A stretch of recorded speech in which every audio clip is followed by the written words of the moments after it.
Giannis doing Giannis things. This is something that we're just accustomed to, but we really shouldn't take these numbers for granted. He is having another year where he's just absolutely dominating.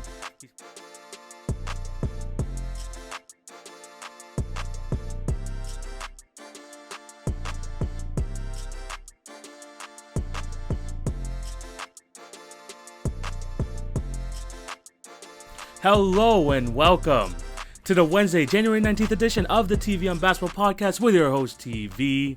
Hope you're having a fantastic day and thank you for clicking on to watch or listen to today's episode. Before we start, I do have to plug my other platforms. Remember to follow at TV on Basketball on Twitter, Facebook, Instagram, and TikTok for updates on the podcast and for other great content. If you're on YouTube, remember to like, share, subscribe, hit the notification bell so you will not miss an episode. That would be highly, highly appreciated. And for all my podcast listeners, remember to subscribe and leave a review if you're on Apple. And for the Spotify, Anchor, Podbean listeners, just continue to show your support in any way possible. I recognize all of you. Thank you guys so much for the support. Today's episode is going to be very special. I do this every single year. We are at the halfway point of the NBA season. Most teams have played around 40, 41 games, 42 games. Maybe even more for some teams. But at the end of the day, we're at the halfway point of the season, which means the Midseason Awards. I do this every year. I'm going to continue it on this year. And basically, I'm going to be going through, your bog standard awards, the Rookie of the Years, the MVPs, and all that. But I'm also going to throw in some of my other awards here. Have 3 candidates for each position and give you my winners and who I think is going to make the cut, but is just going to miss out for winning the award. So it's going to be all that good stuff. It's going to be a really action-packed episode. I don't want to speak too long for the intro, so we can get right into it. Thank you guys for all the support, and let's get right into these mid-season awards, man. I'm very, very excited to talk about this. And remember, for the mid-season award, a quick disclaimer: this is not a projection of who I think is going to win at the end of the season. I may sprinkle it in there when I'm talking about each award, but at the end of the day, I'm looking at what the player did to this point of the season and giving my award for basically from what they did yesterday all the way to the beginning of the season. So it's kind of only that period. Not a projection. It's who I think has been the best player so far midway through the season. Vote for each award, of course. But yeah, that's the only disclaimer I have to give. Let's get right into these awards because there are a lot to get to. And we're going to start with the first year players. We're going to start with the first topic being the Rookie of the Year award. There are quite a few nominees you can go with here. A few honorable mentions I do want to just shout out really quickly. Josh Giddey has had a pretty good season for the Thunder, although they have been on one of the worst teams in the league. Still 11, 7, and 6. Not horrible percentages. 40% from the field, 29% from 3. He hasn't been too bad, but I think he's also going to be a very good player in the future. The other player being Franz Wagner. I believe Franz Wagner is going to also be a pretty good player in the future. What's crazy about him is that he wasn't even the top pick of the Mavs, but not of the Magic, but he is still playing at a high level, probably outperforming Jalen Suggs at the moment because Franz Wagner is definitely doing his thing. One of the better rookies in terms of scoring for sure. He was at the top earlier in the season, but now he's kind of dropped a bit. But he's still at 15.5 points a game, 5 rebounds, 3 assists. He is going to be a very good player, good pickup for the Magic. But let's get right into these nominees. One of the nominees I have 3 nominees here. We have Evan Mobley, Cade Cunningham, and Scottie Barnes. Those 3 are my candidates for the Rookie of the Year race so far this season. And here are the rankings. Number 3, I got to go with Cade Cunningham. Cade Cunningham right now started off the season pretty slow. Not even going to lie. He actually started off the season pretty slow, but he has definitely gotten better as the season progressed. And as of late, this guy is just becoming more and more comfortable within himself, and he trusts himself more. So far this season, averaging 15.5 points per game, 5 rebounds, 5 assists. The percentages could be better, but they're definitely raising. But the Pistons, although one of the worst records in the league, they're giving him the keys to the car, and you could see why the Pistons took him number 1. This guy has star potential. This guy has the feel of being the number 1 guy, and I think that's what the Pistons want, especially for their young team, having a leader for them. And Cade looks like he could be a potential leader. This guy's going to be a very good player for many years to come. I think if they do a redraft, they would probably pick Cade once again, just because he probably has the best potential to be the number 1 guy on a team. And I think that it was still a very good pick at number 1. Kate Cunningham, for me, is my number 3 Rookie of the Year candidate. Coming at number 2, Scottie Barnes. Yeah, sorry, Raptors fans, I gotta go with Scottie Barnes here. He's having a really good season. He's kind of slowed up a little bit recently. That has a lot to do with like elbow injuries. He's got that knee problem, but he's still having a fantastic year. 14.5 points per game, 8 rebounds, 3.5 assists. He's just showing kind of the full repertoire of what the Raptors kind of wanted him to be. He's not a horrible 3-point shooter. I mean, he's attempting them, which is great. 31% from the field on 2.5 attempts a game, but he's not a bad free throw shooter. 71 points per 71%, 47% from the field, which is not bad either. And he can do it on both ends of the court. He can score. He has shown that he has developing confidence in that. He's everywhere on the offensive and defensive glass. And at times, you've seen like Point Scottie. We've seen what he could do in the open court, him running the offense. You could do a lot of things with Scottie Barnes, and he's proven to the Raptors that he could be that Swiss Army knife for the team. And he was a great pick. I mean, a lot of people questioned it at the time, but the Raptors, I've learned to trust Messiah and like what he's doing, and Scottie Barnes is definitely one of those guys where, you know, it may have like taken it like a bit to accept the fact that we didn't go with like a Suggs or something, but it was a great pick nonetheless. Very happy with Scottie Barnes as a Raptor fan. For me, he is number 2 in Rookie of the Year. Number 1, got to go with Evan Mobley. Evan Mobley being in number 3, I thought was going to be a good pick for anyone, but I was very concerned with the fit between him and Jared Allen in the front court together. But the Cavs reassured us, you know, both these guys can play defense. Both of these guys have switch ability. It's going to be a good pick. And man, has it been great for the Cavs. Right now, Evan Mobley averaging basically 15, 8, 2.5 assists. He's going to be a problem. He is absolutely going to be a problem in the future, for years to come. He looks like the next generational talent. Basically 50% from the field, almost 30% from 3. The blocks are there, the ability to switch on defense, the rebounding, the points. He's going to be like moving up the ranks with the Cavs. And with the way that Jared Allen is playing at the moment, you got Darius Garland playing at such a high level, probably he's going to get better. Paired that with Evan Mobley and whoever they want to bring in the future, this Cavs team has a really, really bright future, and Evan Mobley is going to be kind of right in the mix of things. 3rd overall pick, and he's showing like this type of progression already in his game. He looks a lot more polished than I thought he was going to be, and man, this guy's going to be a problem for years to come. It's like the thing is like with this Rookie of the Year race, there are a lot of like players going in and out of the race, but the one consistent factor for me has been Evan Mobley. So I think that at this point of the season, midway point, I gotta give him the Rookie of the Year. This rookie class, I mean, I mentioned Josh Giddey, Franz Wagner before. You can even go to like Herb Jones. You could even talk about Jalen Green, who's having a pretty solid year. This is a deep draft class, and Evan Mobley right now looks like the cream of the crop. You could maybe think that Cade might get there soon, Scottie too. But man, this draft class looks like it's going to be special, guys. It's going to be special. But right now, I have Evan Mobley being Rookie of the Year. So yeah, that is the Rookie of the Year award. Let us move on to the next award, which is Most Improved. And for me, I have 3 candidates here. The first one being from this, the 3 candidates I have for Most Improved. We got Miles Bridges, John Morant, and DeJounte Murray. And so far for my rankings for this, at number 3, we got to go DeJounte Murray. DeJounte Murray, number 3 in Most Improved. In terms of like improvement in his game, this guy has like upped his scoring averages. He's upped his just productivities across the board. And that is due to the fact that, one, he's getting a lot more opportunities now that there's no more LaMarcus Aldridge, no more DeMar DeRozan. But at the same time, this guy's just improved in every aspect of his game. His best season was last year, 15, 7, and 5. This season, basically 19, 9, and 8 with 2 steals per game. This guy's still a menace on the defensive end. This guy's learned to take control of the Spurs offense. They're only like a few games back from the number 10 seed as well. I think they're like 2.5 games behind. And then DeJounte Murray is a big part of that. This Spurs team feels like they're competitive like most nights when he's healthy. And this guy, like in the rookie season, I mean, there's a lot of hope for him in his sophomore year, becoming like an all defensive player. But then he's grown into that. He's got the offensive game now. And the reason he's not really high on this list is maybe because I think he just kind of like inserted himself as a number one option because DeMar's gone. But that doesn't take away from the fact that he's probably had this in him. And he's very close to averaging a triple-double, which is absolutely crazy. But DeJounte Murray for the Spurs looks like to be a future star, future all-star. May not make it this year, but he looks like he's going to be an absolutely fantastic player.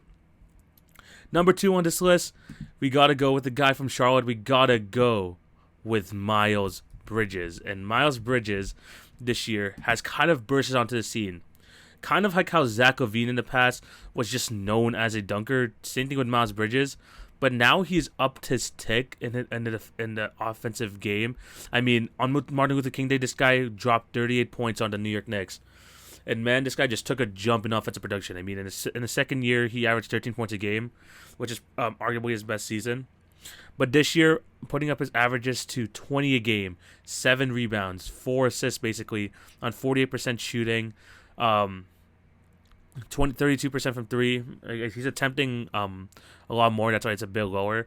But at the same time, this guy's just more confident in his offensive abilities. And him being a running mate next to LaMelo Ball, these two guys you don't want to separate. These guys have this type of connection on the court where you want to have that around your team for years to come. You want to help build that camaraderie.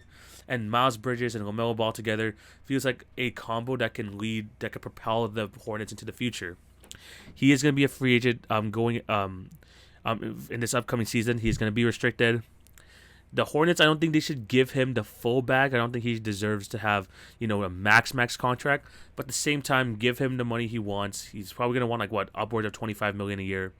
Keep him on your team. He's still extremely young. Only being drafted in 2018. He's only 23 years of age. This guy looks like he's going to be a very good player, maybe potential all-star in the future. He is number 2 for me in most improved. And coming at number 1, this one I don't have to speak too much on. I've been talking about this guy all season long. This guy's taken the league by storm, and although he might not make the MVP conversations, I think he is the clear runaway favorite for most improved. We got to go Ja Morant.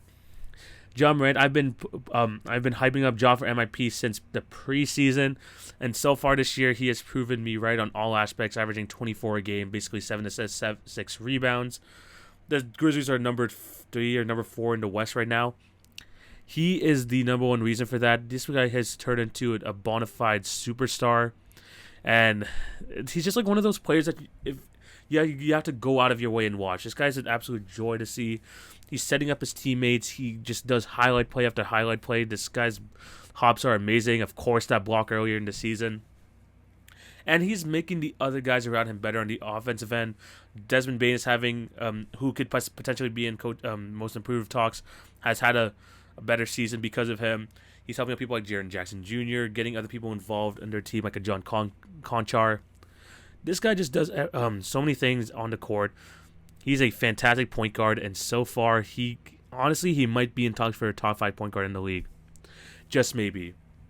Ja Morant is such a good player, and I've been tooting his horn all year long. I've been riding that bandwagon saying this guy's gonna win MIP 100%. And for me, right now, he is the runaway favorite. Don't have to go too much further into it. Y'all know my thoughts on Ja Morant, so he is my most improved player. Could get could be a little bit of a race if Miles Bridges also continues to top play, but man, Ja Morant basically taking it to near all-star level to superstar level in a season. He 100% deserves it. Next up, Defensive Player of the Year. Now this one was tough because if you asked me maybe last week, a few weeks ago, I would have said I would have had this guy number 1, but some things have changed. Of course, the injuries do play a factor into this. It's gonna be difficult, but here's gonna be my nominees. We got Draymond Green, we got Rudy Gobert, as he is a part of it every single year, and Giannis Antetokounmpo. 3 very good candidates, but here are my rankings. Number 3, I'm gonna go Giannis. Giannis has missed some games this year due to health and safety protocols, but at the end of the day, he is still one of the best defensive players in the league. And when he's on the court, the Bucks are just a completely different monster. They're still like top 10 defensive rating. Giannis has one of the best paint protectors in the league, and as well as just being able to switch onto guys in the perimeter, which has been absolutely key for that team. Giannis is having another fantastic year. Obviously, his offensive game is like what like makes him like so unique among other players, but his defensive abilities are still just as good. It's really hard to measure defensive player of the year, but when he's on the court, the Milwaukee Bucks defense is just like on the next level. He deserves to be on this list. The next player I have, you can really interchange these 1 and 2. I want to put this guy number 2 just because he's missed a lot of games recently. I would have him number 1, but I think the missed games does hurt him a little bit because of injury, and that's going to be Draymond Green. Draymond Green is gonna be my number 2. If you asked me a couple weeks ago, even like a week or two ago, I would have said Draymond, but he's missed a lot of time this season, and it's like, yes, a few due to health and safety protocols, but he's also had a lot of nagging injuries. But with the Warriors being such a good defensive team again this year, I mean, people were wondering, how does this team so good defensively last year? When Draymond's on the court, they're ridiculous, and they're still number 1 in defensive rating because of Draymond Green. They're still a good defensive unit like outside of him, but he is the one who is the defensive anchor. He's the one. I mean, I talked about this last week in my All-Star Reserve podcast. He's gonna make the All-Star team if he can like get back onto the court. But at the same time, this guy just does so much, goes beyond the stat sheet. Can't really say much else about that. He just is the vocal leader of that team, and his ability to like guard bigs at only 6'7", know his way to switch on the perimeter, kind of have that communication on the defensive end is so vital to the Warriors' success, and you could tell that they're missing him in these games. I would have him defensive player of the year, but I think he just played 2 little games. But definitely, if he gets back on the court and continues to do his thing, he will be back in those conversations, probably number 1. But my number 1 guy for defensive player of the year, a lot of guys don't like him. You can hate all you want.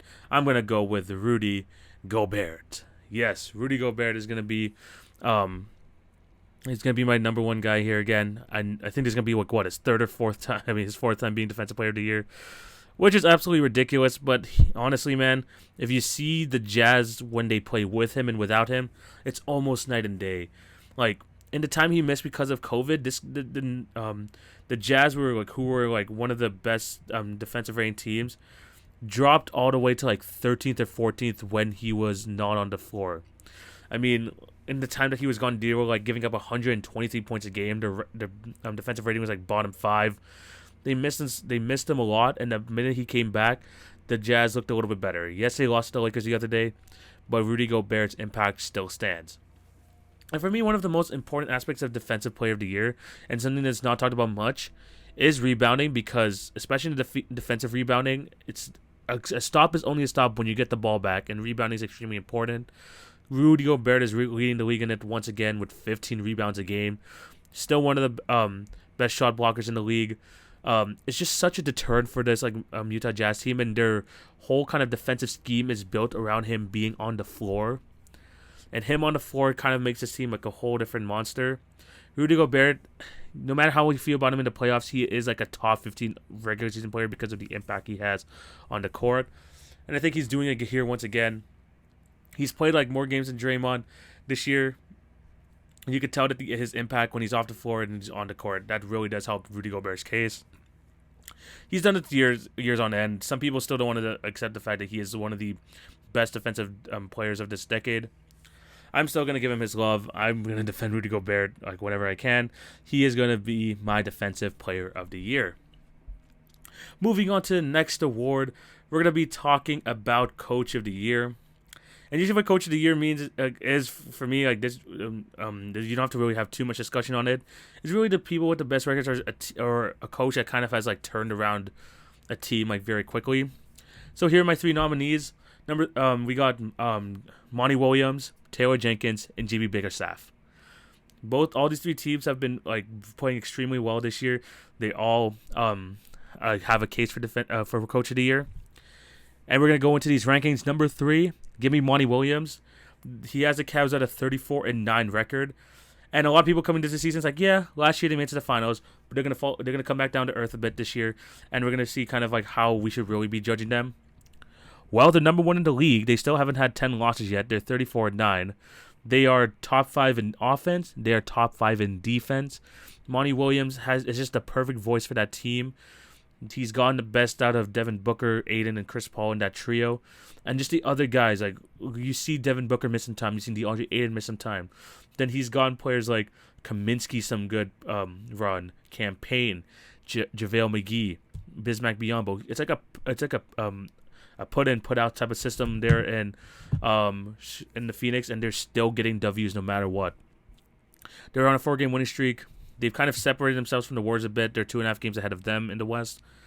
This team is still elite. This team is still legit, and Monty Williams deserves a lot of praise because of that.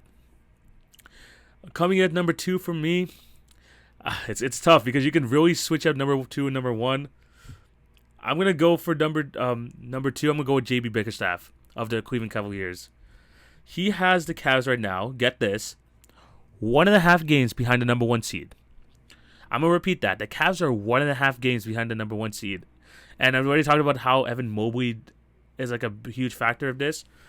But there's someone running the team. There's someone putting these guys into good positions to win. And you got to go with JB Bickerstaff. You got to give him his praise.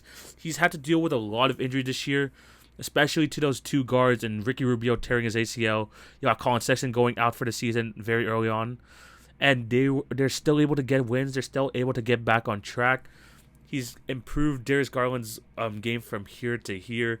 Jared Allen is getting a more prevalent role in the offensive end. And his plan to have the 3 big man lineup of Lauri Markkanen, Jared Allen, and Evan Mobley is actually working. The Cavs are one of the best defensive teams in the league. After losing to the Warriors on Clay Day, they're on a 5-game winning streak. They're number 3 in defense. And even with all those injuries, they're still like cracking the top 10 in offense, in offensive rating, which is absolutely crazy. JB Bickerstaff deserves a lot of that respect. They signed him to a multi-year deal this season for a reason. The Cavs are doing well, and I believe that he deserves like to get his flowers for what he has been able to transform this team into. They look like they're going to be even fighting for a home court advantage in the East, which is absolutely crazy to think, because when you think of a Cavs team, especially without LeBron James, they're usually really bad. This is why like seeing them kind of vault up the standings this year is really crazy, especially when there's no LeBron there.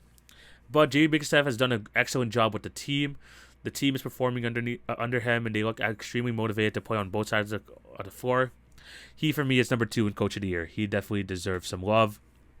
And then number 1, the last guy that I haven't discussed yet, Taylor Jenkins.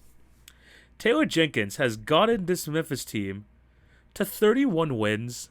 Here's the thing. I'm gonna toot my horn here with the Memphis Grizzlies because I saw them taking that next step up in their game, even losing Jonas Valanciunas.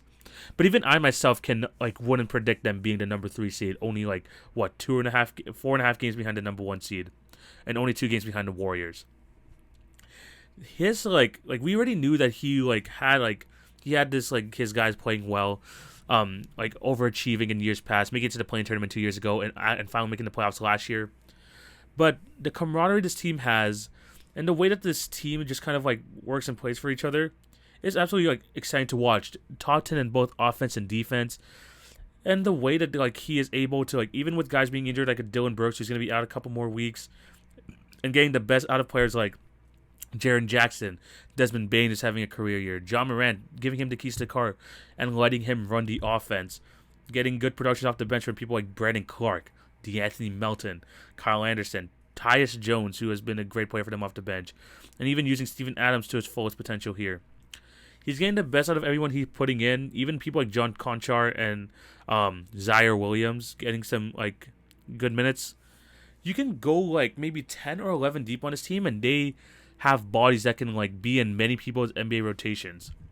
And it was just crazy because and you got to give a lot of love to Taylor Jenkins, being able to trust his guys, putting in guys here and there, and it's working. It's absolutely working. They were very slow on the defensive end early on in the season. I think they were absolute dead last, but then they turned it around and now they're top 10, which is absolutely crazy, especially after that slow start. And Taylor Jenkins being the guy who's putting them into positions to win. His game plan is absolutely working. And they are getting like quality wins. It's not like they're like just beating up on the bad teams. They're like getting good wins over like the Warriors, the Jazz, the Nets. They can compete with the top guys, and you almost have to have that conversation with now that the Grizzlies are going to be part of that elite echelon of a team. You got to have that conversation, and Taylor Jenkins has to be like at the top or number 2. Really depends on who, how you want to like rank him or JB Bickerstaff. He has to be basically the top of the conversations for Coach of the Year. The Grizzlies have been like outperforming everyone's expectations of them. A lot of people thought they would take a step back. I didn't, but even like I said, I just didn't think they would even get this high. So, yeah, Coach of the Year, give me Taylor Jenkins. Well, let's go to the next award here. And the final one before MVP, I'm gonna do like probably this like last like normal award, and then I'm gonna give you some of like my like awards here.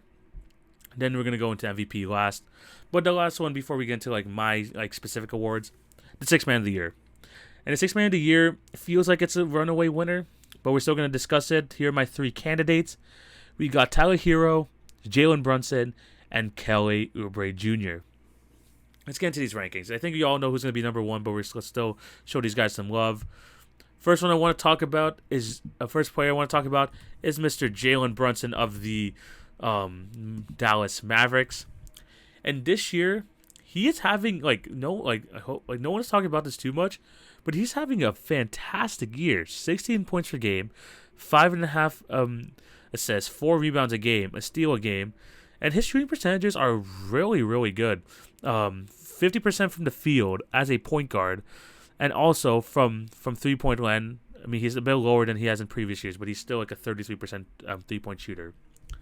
Especially like when Luka Doncic is out, in the absence of him and him going to the bench, being kind of that secondary guard there, he has played at an absolute high level. He's basically played every game this season for him. I always looked at him as one of the best backup point guards in the league, but this year he's even taking his game to the next level, which is fantastic. And even like going into this offseason, he's going to be a free agent. And I'm going to assure you, this guy's going to get paid. This guy's going to get absolutely paid because of the way that he has played and delivered for the Mavericks, with or without Luka Doncic.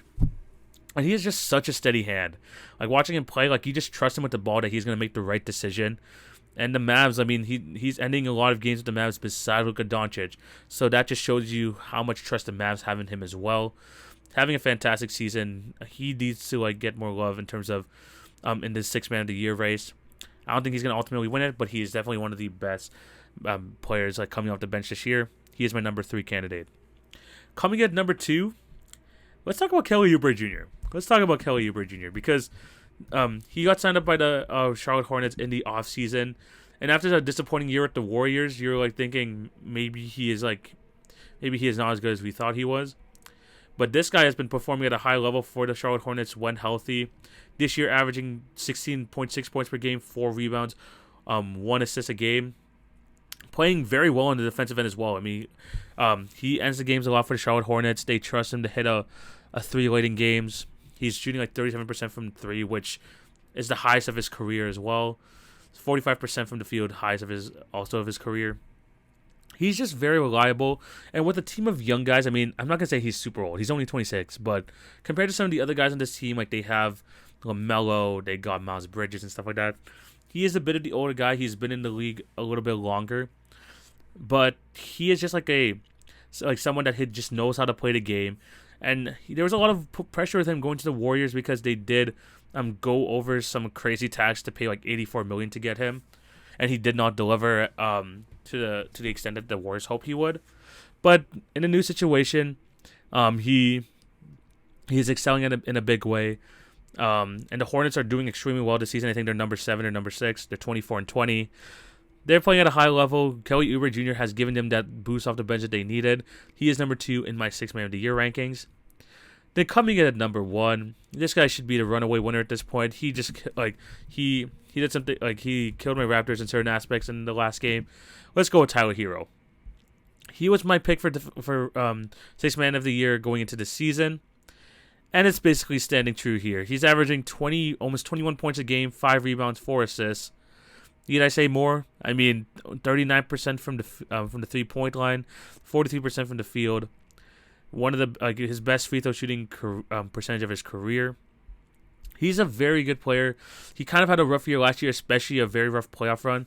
But he said that he was gonna be, he wanted to put himself back in the conversation for one of the best young guys in the league, and he's absolutely doing so here. His birthday is actually tomorrow. I just look at his basketball reference page. His birthday is tomorrow, which is pretty crazy. So happy birthday, hero! But at the same time, this guy's just an absolute bucket. This guy's just as an absolute bucket in terms of the Sixth Man of the Year award, and mostly just going to the highest scoring guy. He just completely fits that mold, kind of like the Jordan Clarksons of the world and all that. Just plain simple, this guy is going to be the Sixth Man of the Year, and I don't think it's particularly close, especially because that he's helped lead the Miami Heat to the second best record in the East right now. So, and he's a big reason of that's Tyler Hero, my sixth man of the year. So yeah, those are all the awards so far. Let's go into some of my awards. This one is basically going to have, I know one's going to be bad, but there's still going to be a good team as well. And then another award I'm going to give out. My three awards is going to be most disappointing team, most surprising team, and my favorite NBA moment so far this season. Let's go with most disappointed, because the other ones I've been relatively confident. Let's start to be a bit pessimistic here. My three candidates for most disappointing team of the year so far, we got the Pelicans, we got the Hawks, we got the Knicks. We're going to start off at number 3. It's going to be the Pelicans. I would say disappointed because they were this close to making, they were actually pretty close to making the play-in tournament last year. And it looked like Zion coming back this season. Sure, he was going to miss a couple weeks or so, but he's going to come back and he's going to help propel the Pelicans to the next level.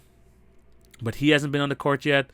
Brandon Ingram's having a good year, but at the same time, it's just not been the type of year that you would be expecting from a Pelicans team who was looking to look forward and not look back. Zion Williamson hasn't even played this year. Brandon Ingram's still putting up good numbers. Valanciunas averaging 18 and 12. Devontae Graham averaging 13, almost 14 points a game.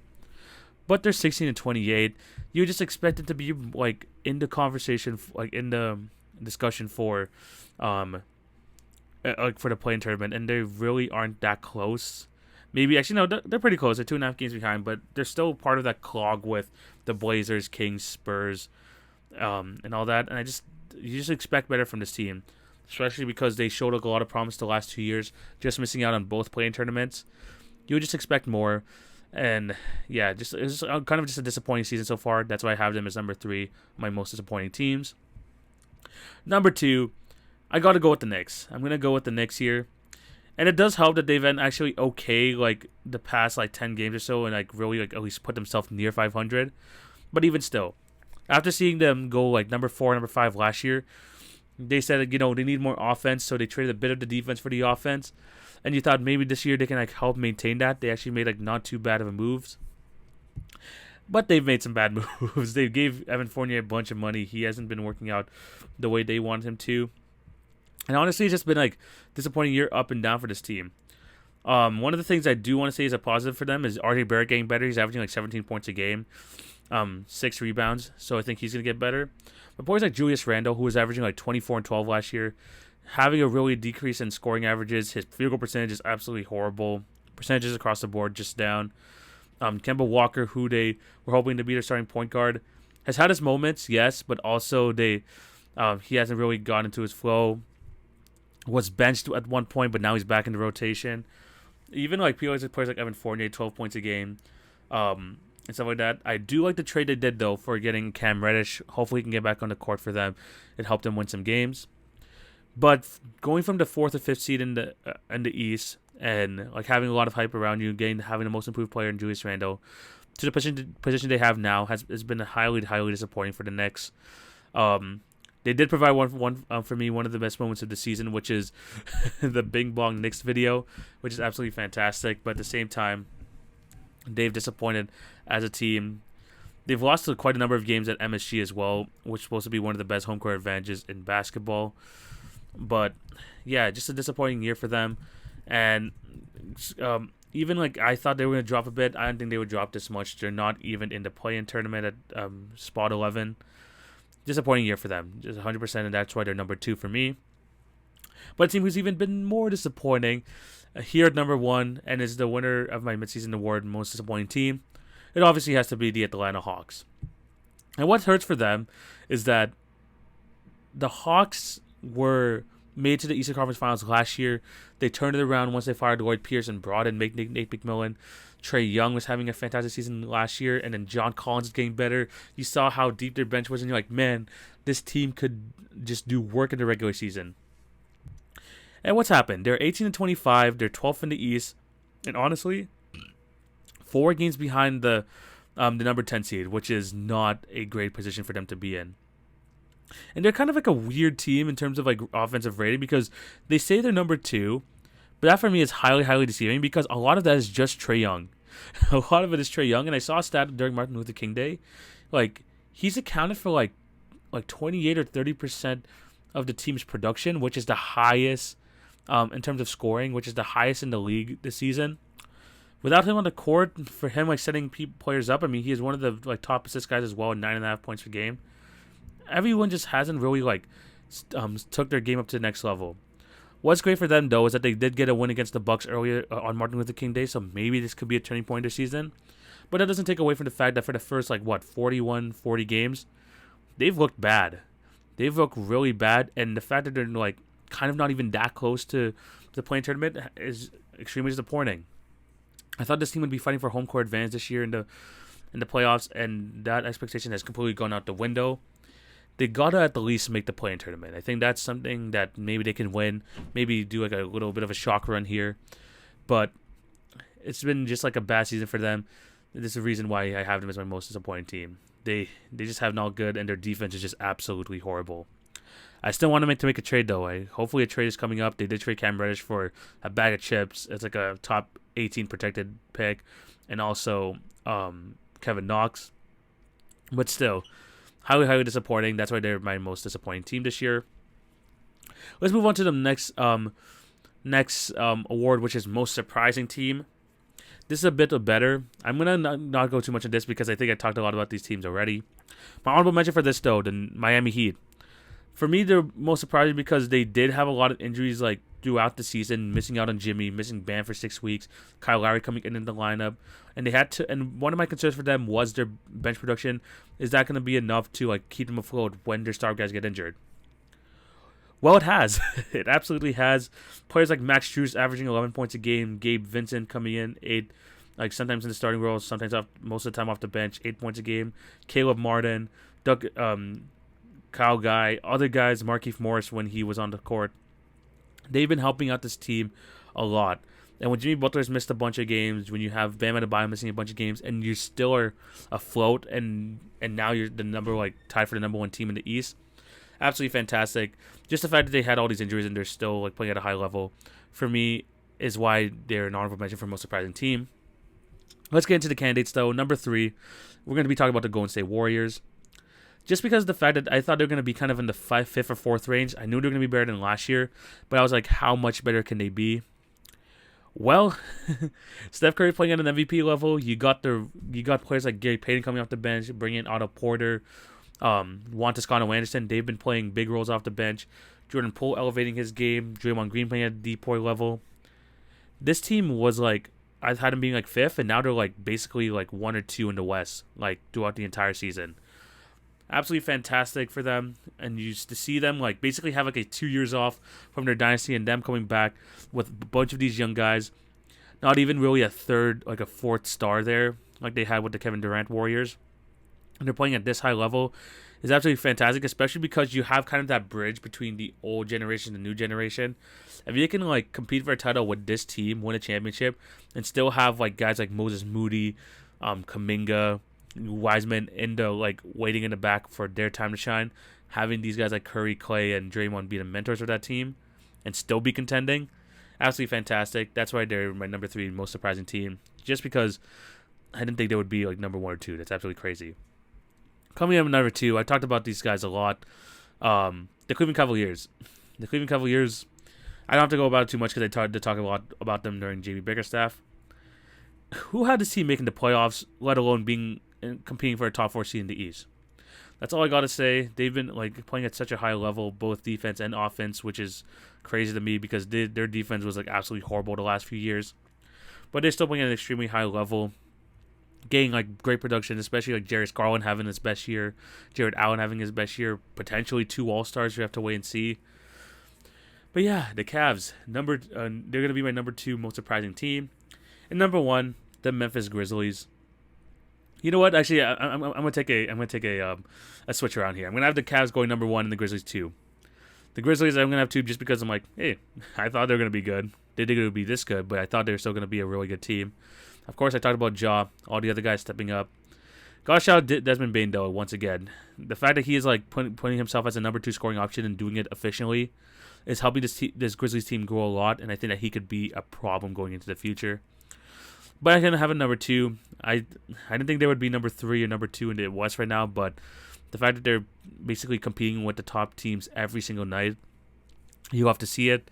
But yeah, I'm going to have the Cavs number 1 as my most surprising team. I didn't have them even making the play-in, let alone going all the way to number 4. Absolutely crazy. Final award we're going to be giving out before the MVP award is the best NBA moment. And here are my 3 nominees. We got Curry breaking the 3-point record, Klay Thompson's return, and the Devontae Graham beyond half-court game winner.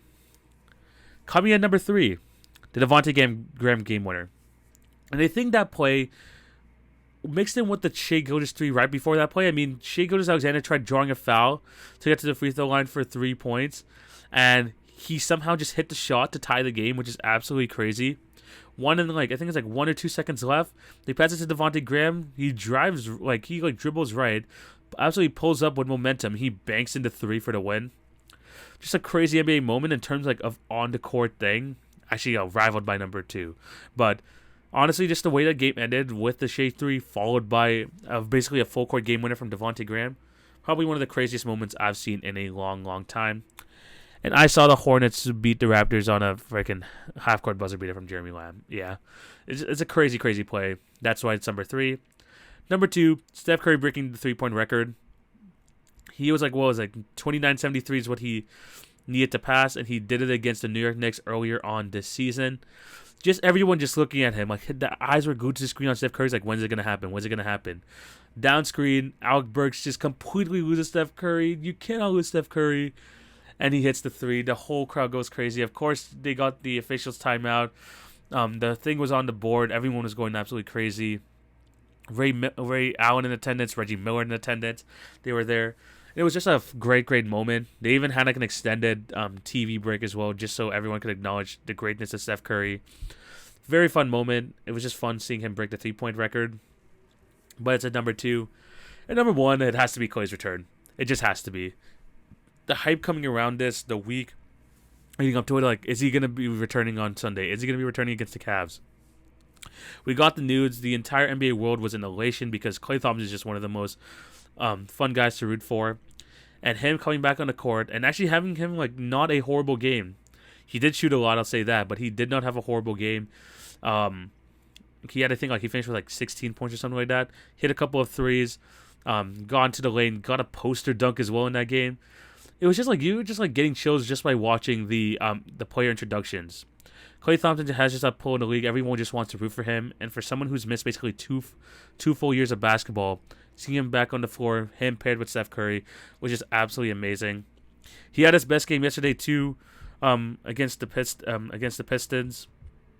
He actually blew them out, but Klay had 17 points at the halftime mark, finishing with 21 points. Best game of the season so far. Hopefully he can continue to get back in his play, but man, that was definitely my favorite NBA moment of this season. So yeah, those are my 3 of my awards. If I missed any team, let me know down in this in the comment section below, on the Instagram page, all that good stuff. Now let's get into the granddaddy of them all, the MVP award. And remember, guys, I want to give you restate my disclaimer. This is the best players at the halfway point.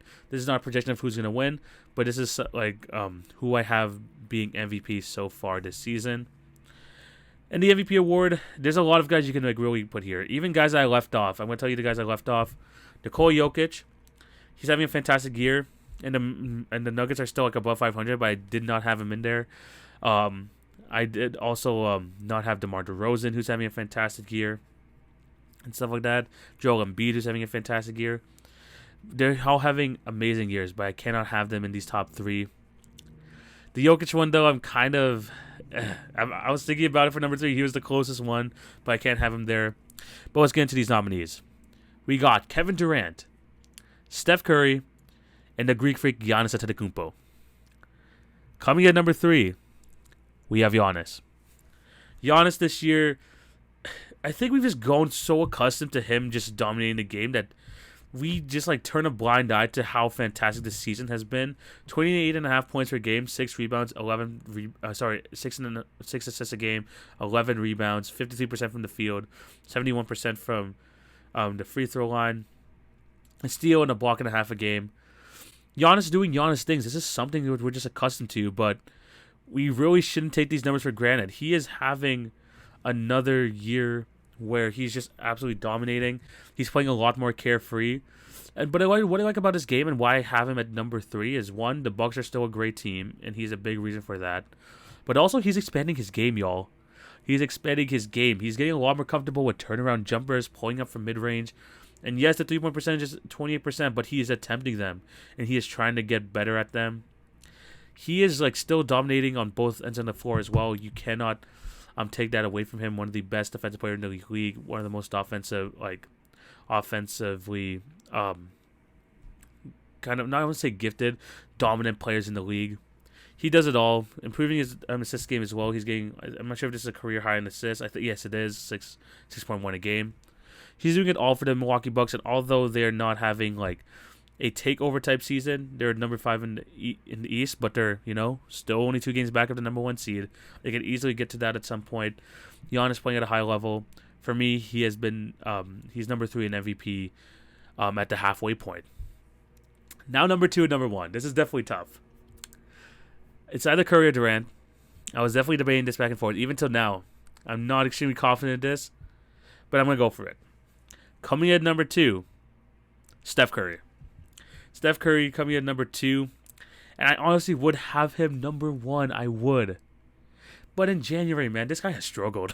He's only averaging like under 20 points per game, under 40% from the field, stuff like that. And he was having such a good season like prior to that. But him slowing down really just kind of took me like out of him being like number 1 in my MVP awards. But even still, Steph Curry, greatest shooter of all time, 26 points a game, 6 rebounds, 5.5 rebounds, 6 assists, 38% from 3, which is actually kind of odd because we're used to Steph going to like 40-something% from 3 every season. Still 91% at the line, 42% from the field, which is also pretty low for him. But still, his impact on the Warriors is second to none. Everyone knows he's the number 1 scoring option, and most of the time, there's nothing you can really do about it. I know he's in a slump right now, but trust me, Steph Curry's going to get back on a roll pretty quickly. Now that Klay Thompson is kind of like getting back into the lineup, and so it's going to like him and Steph Curry are going to kind of have that connection like they had for how many years prior to this. They're going to get back into their flow, and Curry's going to get back to doing Curry-type things. But him slipping up in this last month just takes him out of the number 1 for me. But he's still having a fantastic year, and if you have him number 1, I'm going to put my hands up and say, you know what, I don't mind that at all. But him slipping here definitely like took him out of number 1, but you cannot deny that he's still having a fantastic year. Has the Warriors at number 2 in the West.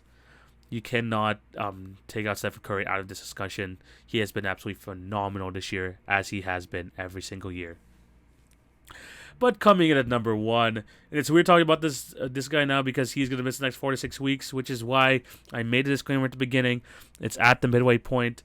But still, you got to show this guy some love. Kevin Durant is my midseason MVP right now. 29 points a game, 6 assists, 7.5 rebounds, 52% from the field, 37% from 3, 89% at the line. Kevin Durant, what can you say about him that people don't already know? Best scorer in the league. Honestly, at this point, best player in the league. And it's crazy because this guy was coming off an Achilles injury. And this guy is still playing at an MVP level. Even though the Nets had some guys coming in and out of the lineup for injuries, COVID protocols, Kevin Durant was still doing his thing. And even like with him out for the next few weeks, They're still number 3 in the East right now. Big reason for that is Kevin Durant. Score from anywhere in the court.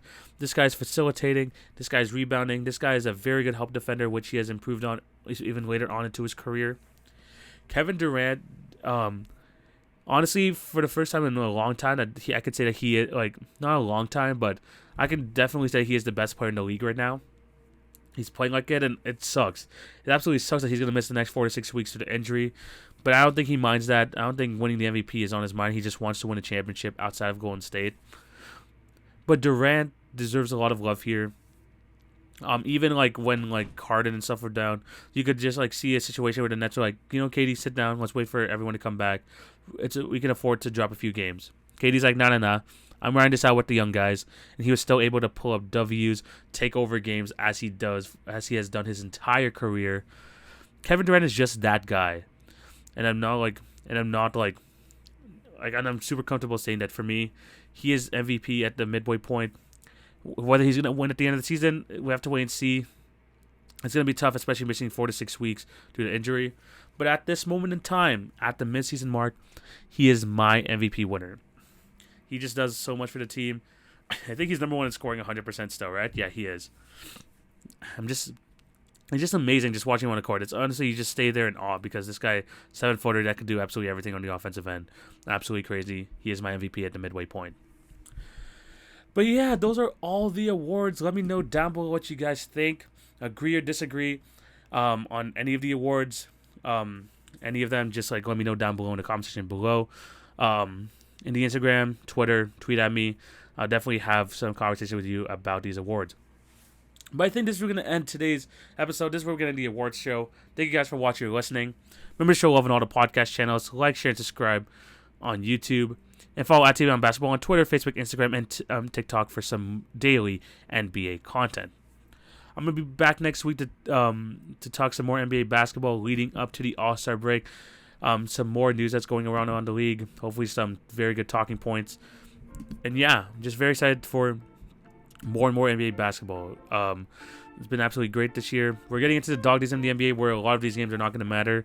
But I'm still going to be giving you weekly content, which I'm very, very excited about. So yeah, thank you guys for watching today's episode. Thank you guys for all the support. Hope you have a fantastic day. TV signing out. Take it easy, guys. Peace.